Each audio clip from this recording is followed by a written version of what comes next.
And good afternoon, I'm Dave Morris with the Energy Update from the Oklahoman here on Tuesday, February the 3rd. Well, Oklahoma Governor Brad Henry gave his State of the State yesterday.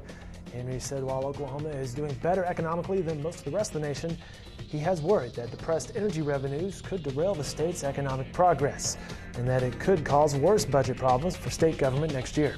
The governor said lawmakers should find a permanent funding source for the EDGE Research Endowment to create high-tech jobs to ensure the state prospers in future years and is not so reliant on the energy sector. The governor said, quote, "Lack of funding is no excuse for lack of vision." Meanwhile, House Speaker Chris Benge wants Oklahoma to make a major push to develop alternative energy sources. In other news, the Transco line is set to expand. Williams Companies is planning a $248 million expansion to its Transco natural gas pipeline. The project would require construction of about 22 miles of 42-inch pipeline.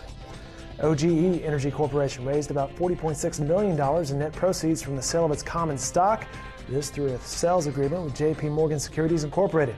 J.P. Morgan Securities was authorized to sell up to 2.5 million shares and ended up selling over 1.6 million shares between the time the agreement was signed November 20th and the time the agreement was completed and terminated on January 29th.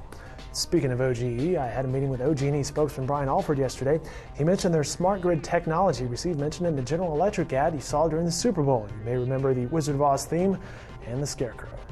All right, that's it for the Tuesday edition of the Energy Update. For more, go to newsok.com/business and you can find the latest on Oklahoma's energy companies.